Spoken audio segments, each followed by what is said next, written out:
Hello, my name is Selena and I'm 38 years old. For the last 7 or so years, I've been raising my nephew as my own son, and how that came to be is very sad. We're happier now, but I want to tell you my story.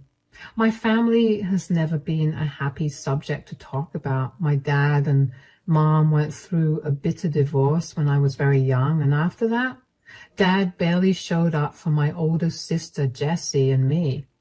Even when he did, he was rude and condescending. When I grew up, he tried to rebuild his relationship with us, but everything just felt wrong. That only made him more frustrated because in his head, he did his best to raise me, but Jessie and I knew that technically he did nothing. Over the years, we ended up not talking to him at all, and he's a sore subject in our family. I wish I could say that life got easier for Jessie and me, but it really did not. Well, at least not for Jessie. Jessie got married to her college sweetheart and had 2 kids with him, my nephew Liam, who's older, and my niece Riley. They were a happy family for about 8 years, up until Jessie's husband just got up and left one day. No note, no reason, no goodbye, just left. It obviously killed Jessie because she lost her love, and now she had to raise her kids by herself. At this time, I was back in my home state, while Jessie was in the same state where she attended college. My mother couldn't leave her job behind because she had far too many clients to give up, so I decided to fly out to Jessie and live with her. I felt really bad for her, and I thought she'd like the company. I ended up loving her city, so I moved in. I only lived a few blocks away from Jessie, and we had a great time because of that. I got to watch the kids grow, and I got to watch Jessie heal. It was good for about a year or so, and then I began to become aware of something. Jessie's favoritism with her children. Now, for a little context, Liam was a very loud, energetic, and playful boy. When he laughed at something, you couldn't help but smile because it was so infectious. Riley, on the other hand, was a lot calmer and reserved. I don't know to date if that's what contributed to Jessie's dislike of Liam, or if it was the fact that Liam looked a lot like his father. Regardless, she began to treat Liam horribly. Over a few months, I began to notice a drastic shift in Liam's behavior. He went from being loud and playful to being sullen and reserved. I tried my best to cheer him up with all the things he liked, and even tried to get him to talk to me, but he'd refuse. One day, Jessie and the kids came over to my place, like they usually did, to just spend time with me and play around in my backyard, when I noticed that Liam was even more sullen than usual. I tried to keep watch on him and noticed Riley being really aggressive with him. Don't get me wrong, I'm talking about kids that are 10 or 8 years old, respectively, so I expected some rough behavior, but usually Liam always participated in it. This time, Riley was yanking his hair, kicking him, making fun of him, and Liam just stared at her blankly. It was alarming to watch, so I approached Jessie about it. I first related what I noticed when they walked into my house: Liam's tear-stained face. Why was Liam crying? Crying? No, he was not. He was sniffling and his voice was hoarse. His eyelashes are sticky and his eyes are red. He definitely does not have a cold, so he definitely was crying. Why was that? Did you yell at him or something? God knows why that child cries. I think the more appropriate question is, when does that kid not cry? Why are you being so mean to him? You talk to me about being mean to kids when you have some of your own. I know what I'm doing. Are you sure? Because from my point of view, it looks like you're neglecting Liam. Of course I am. That kid is spoiled rotten, and he needs a little neglect to straighten him out. Jessie, that's a horrible way to treat a child. Is that why he's been crying? Because you're neglecting him? And what do you mean by neglect? Stop freaking out. I haven't spoken to him much, and I made him make his own food for 2 days. What? That's not neglect. That's bordering abuse. What is wrong with you? You have no idea how he torments my sweet angel. Is that what this is all about? Your obsession with Riley? What do you mean? Please, you constantly coddle and smother Riley with love, while you usually aren't the same with Liam. And now you're downright ignoring him. Like I said, he's a little brat, and he needs to be knocked down a peg. So if Riley behaved the same way that Liam does, would you treat her the same way you're treating Liam now? God, no. Why not? Because Riley could never be capable of being a brat like Liam. She's the most perfectly behaved child I have ever seen. Are you sure? Because I just saw her purposely trip Liam while they were playing in the yard and then laugh in his face when he cried. So, Liam probably deserved it anyway. Do you not hear how insensitive and rude you sound? That is your child. How can you treat him so differently from his sister? Do you think this is not going to affect him in the long run? Are you questioning my parenting? I'm not only questioning it, I'm also shaming you for your approach to raising them. It's a miracle that they haven't been taken by CPS. You need to stay out of our business. They're in my care. I'm the one who works hard every single day to make sure they have food, clothes, and shelter. I did not come here to have you preach your nonsense to me. Providing them with the basic necessities that they require to live does not make you a good mom. That's it. Kids, grab your things. We're going home. And Selena, I will not be coming here. And I will not let you see my kids until you apologize for calling me a horrible mother. Come on, kids, hurry up. I just watched Jessie and the kids leave with a dumbfounded expression on my face. I didn't understand how Jessie did not see how harmful her behavior was. My heart ached for Liam. The poor kid was suffering at the hands of his own mother and sister. I had hoped to be able to talk to him the next time I saw him just so I could get a better picture of the way that Jessie was treating him. But that next time did not happen for a good 2 months.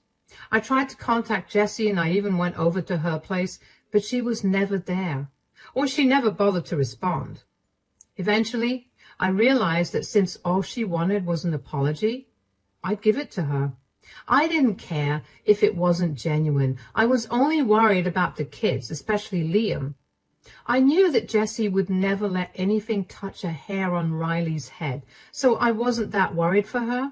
So I texted Jessie and told her that I was willing to apologize, and I asked her to pick up my call. I was surprised that she picked up my call after that. Hey, Jessie, are you free right now? Yes, but only for a few minutes. What is it? How are you and the kids doing? It's been a while since I've seen or heard from you guys. We're good.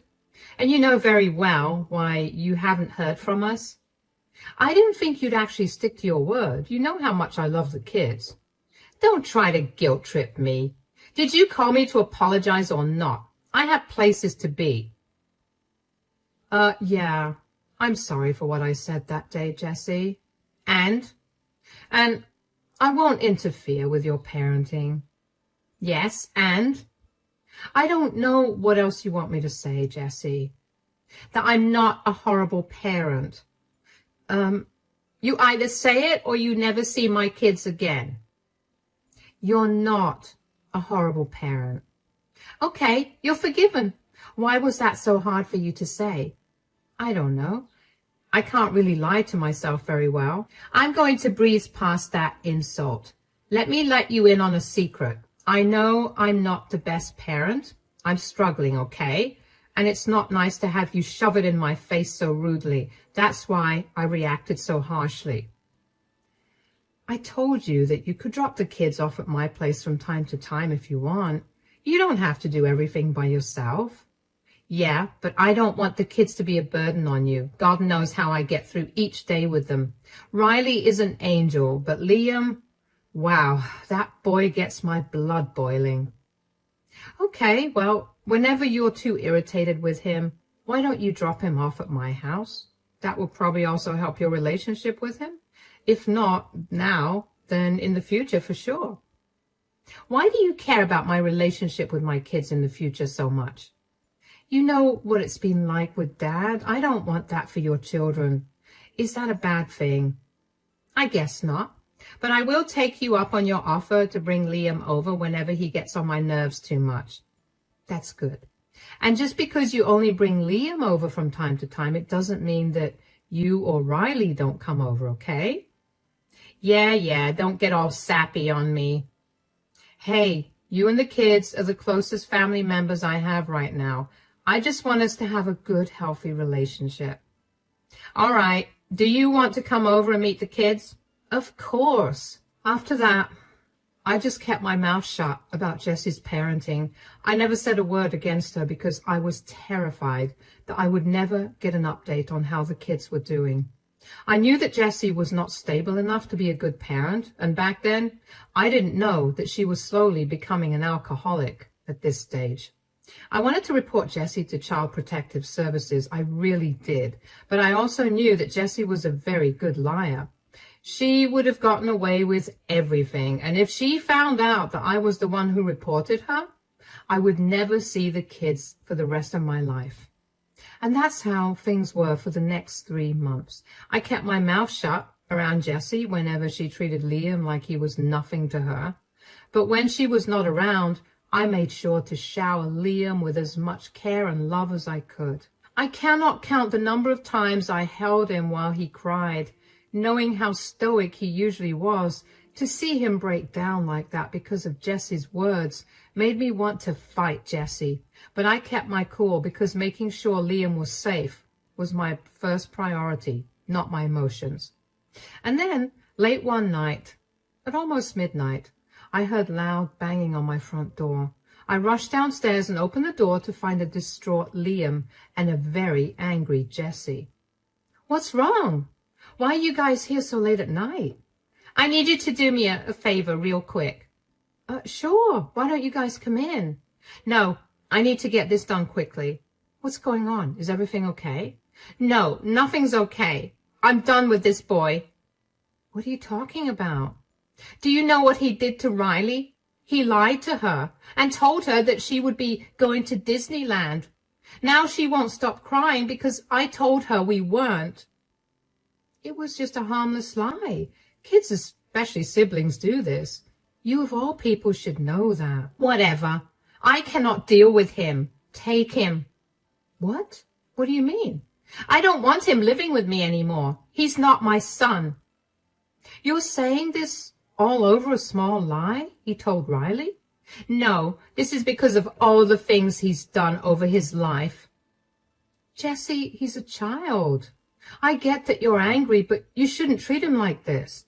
You don't get to tell me how to parent my kids. Yes, I do. You're literally standing at my doorstep telling me to take Liam because you got mad at him. I think I can very much tell you what to do. Look, do you want the kid or not? You said I could drop him off at your place whenever I wanted to, and I'm doing just that. If you don't want him, I'll just put him into foster care system. I'm tired of him and his antics. What is wrong with you? You can't do that. Why don't you come inside and talk to me so you can cool down and think about this rationally? There's no need to think about this rationally. I am making this decision after giving it a lot of thought. Everything this kid does just bugs me. And it's honestly a miracle I haven't smacked him yet. Why did you have kids if you never planned on loving and raising them? Please, I love Riley. She's the sweetest, most amazing child. Liam is an ungrateful brat, and I don't want that kind of energy in my house or around Riley. You know what? Come in, Liam. I'll take care of him and raise him properly. Don't you dare come back to me later on and beg me to give him back to you. You're clearly a horrible parent. I held my tongue about your attitude towards Liam for so long, but let me tell you right now that your favoritism for Riley will come back to hurt you. And then you'll have no one to blame but yourself. Spare me the sermon, Selena. Raise this kid for a month and then let's see who goes crying to whom, because I can assure you that I will never come back for him. I couldn't believe that Jessie was abandoning Liam at first. For the first week or so, I kept thinking that she'd come back, but when it was 3 weeks since I last saw her, I knew that she was never coming back. During the first few months after Jessie abandoned Liam, he was inconsolable. While he never expressed his emotions in front of me, there were so many nights when I heard him crying himself to sleep. It broke my heart to hear him, and it only made me angrier that Jessie would leave him like that. The first thing I did when the reality of our situation settled in was to sign Liam up for therapy. I wanted him to safely process all his emotions so that they did not erupt in harmful ways in the future. The next thing I did was search harder for Jessie. She had moved from her old place, so I had no idea where she was.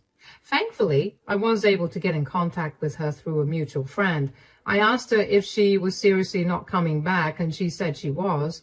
I asked her if she'd be willing to sign away her parental rights and allow me to adopt Liam. The next week, I had the document that she signed to give away her parental rights to me. Even though Liam was sad, he seemed content that I was going to be his guardian. Over the next 7 years, I poured my heart and soul into providing Liam with all the love and luxuries he wanted and needed. I told him I loved him every single day, and I made sure to take some time out of my day to spend with him doing whatever he wanted.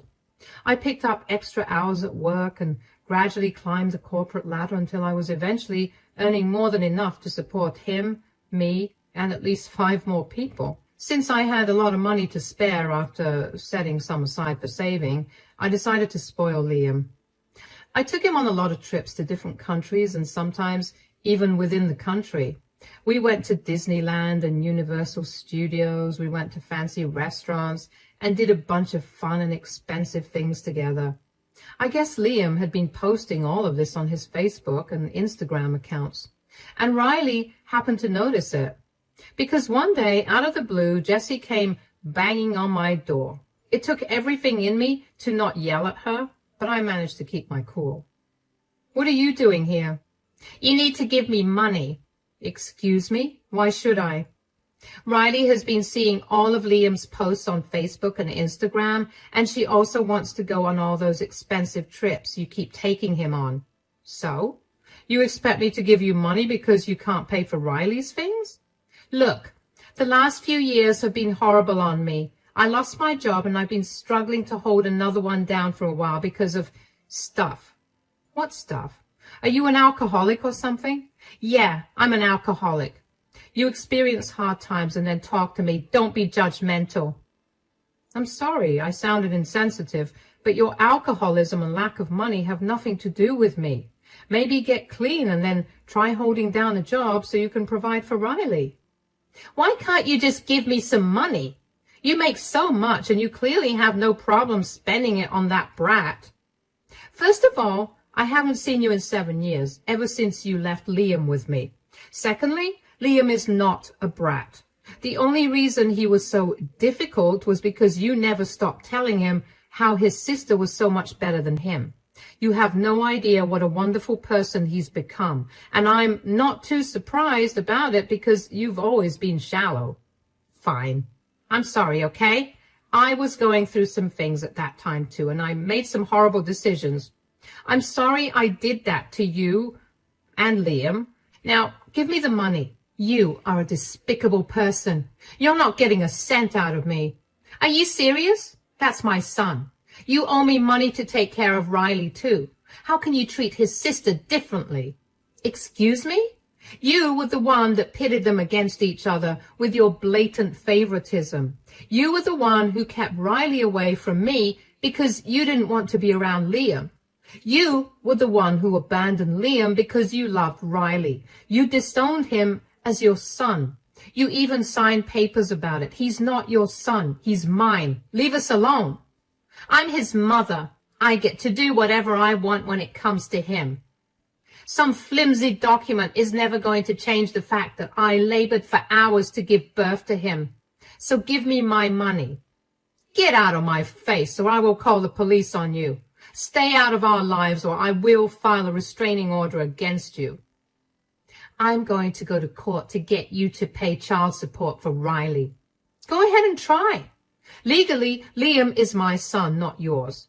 I have no ties to Riley. Not to mention, if the court finds out that you're an alcoholic, they might even take away Riley from your custody. I'll handle myself well. I will get that money out of you. I couldn't believe the sheer audacity that Jessie had to show up at my house unannounced and demand me to give her money.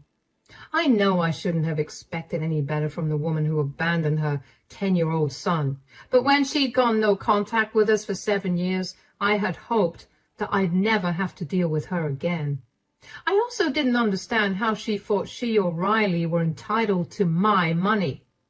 I felt sorry that Jessie had resorted to alcohol, but at the same time, I worked hard to be where I was, and I was not going to give my money away to someone who was so careless about everything. I didn't think she was serious about taking me to court, but lo and behold, 3 weeks later, I got a summons to court for the next week. When I tell you I flew into a rage, I mean it. So I scoured my city for the best lawyers, and when I found one, I didn't care about the price of their service. I wanted Jessie to regret everything she'd ever done to me and her children.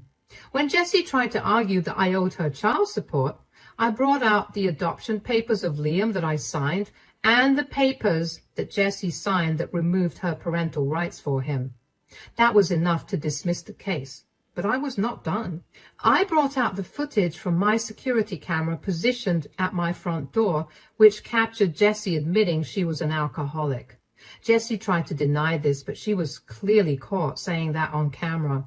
On top of that, when the judge ordered for a breathalyzer test to be conducted on the spot, it showed Jessie's alcohol percentage to be really high. She showed up to court drunk. That was enough to get Child Protective Services involved. They ran a thorough check on Jessie, her house, and Riley. But by this point, I was no longer involved in the case. I briefly talked to Liam about how he'd feel if I took Riley into my custody, but Liam was not comfortable with that.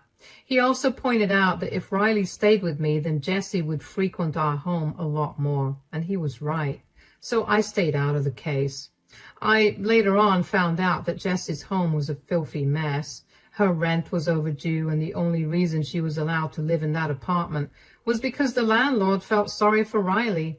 When Riley was put on the stand to testify about how Jessie treated her, she revealed Jessie's radical mood swings that scared her senseless. Riley was a shell of her former self. She was very malnourished and had a very bad temper.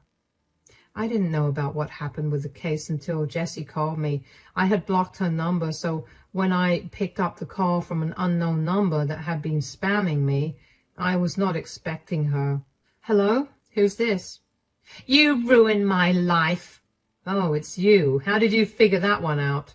You took away my precious Riley from me. I did not do anything at all. You were the one who tried to take me to court. Yeah.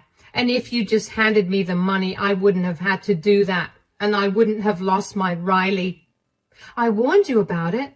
You still did it. How is it my fault then? You need to fix this. I want my daughter back. Then get your act together. Stop drinking, go to therapy, and be better. I don't want to do all that. It'll take a lot of time. I want my daughter back now. Why are you freaking out so much? Riley is going to be staying with Mom. It's not like she's going to live with some stranger. Yes, and Mom refused to let me come over to her place or meet Riley. She's apparently ashamed of me, and she wants Riley to grow up to be a better person than I am. Well, she's not wrong. No, she is wrong. She's keeping my baby away from me, and it's all your fault. Even if it was my fault, what do you expect me to do right now? Take Riley into your custody. Let me see her. Secretly give her to me. You have the money to do all of this. I'm not doing that at all. Liam is not going to be okay with that, and I'm not bringing up his trauma with you because of your selfish wants. Why does everything have to be about that stupid boy? This is what I meant by him being an ungrateful brat. He's done nothing but ruin my life. How can you blame a child for your bad decisions, let alone your son? You ruined his self-esteem and his mental health. It took me years to finally get him to open up to me. He's a strong person now, and I will not let you shatter him again. And aside from that, you need to learn a lesson about not always getting what you want. I'm glad Riley is with Mom. You're a monster. I'm not your mirror, Jessie. Go work on yourself. I meant it when I told you to stay out of our lives. Lose my number too. Bye. I was honestly happy that Jessie finally got her reality check. The way she treated her children was so upsetting, but I felt too powerless to do anything. I was terrified of her not letting me meet with them, but now that I could expose her, I took my chance and ran with it. There was no way that I was going to let her have even the slightest win. I spoke to my mother a lot after that, and she told me that Riley was very difficult to deal with, but she's making progress. My best guess is that Riley is traumatized by how Jessie's moods would shift so rapidly. She'd be sweet and kind one minute and then turn into a heartless, cold monster the next. Sure, Jessie was suffering from her alcohol addiction, but that was no reason for her to treat her daughter that way. Over the next few months, I even began to talk to Riley. She seemed a lot better, less bratty and mean, more calm and gentle. She apologized sincerely for her behavior in the past and for treating Liam badly. I assured her that it was all okay and that her behavior was only a reflection of how Jessie raised her. Jessie never corrected any of Riley's bad behavior, so how was Riley supposed to know what was and wasn't okay? And by the end of the call, Riley was crying because she felt seen and heard, and my heart really went out to her. I could not imagine how abandoned and alone she must have felt, but I knew that she would be fine. Riley also asked if she could meet Liam, and I honestly told her that it might not be possible for a while, not because Liam hated her, but because he was also healing from everything that Jessie had done to him. Riley was very understanding of that and told me that she hoped that she'd be able to reconcile with her brother someday. I hope that for the two of them too. It hasn't happened yet, but it will soon, I'm sure of it. As for Jessie, I have no idea where she is. A couple of her friends reached out to me and told me that she had been couch surfing at their places, but they couldn't let her do that for too long because her alcoholism was scary and not safe at all. They all asked me if I would be willing to let her stay with me, but I was very adamant about not doing that. Liam was still living with me, and he planned to live with me while he went to college as well. There was no way that I was going to put him through her nastiness again. They all dropped the subject, and that was the end of it. So I have no idea where Jessie is now, and frankly, I don't care to know either. Yes, I do feel horrible for her because she is my sister, but I have also seen her most horrible sides, and the way that she treated her children has made me absolutely resolute in my decision to not help her out. That is the end of my story. It's not the happiest ending, but as the days pass and our wounds heal, I'm sure we'll see a lot more happiness. For now, this is as good as it gets. Thank you for sticking by and listening.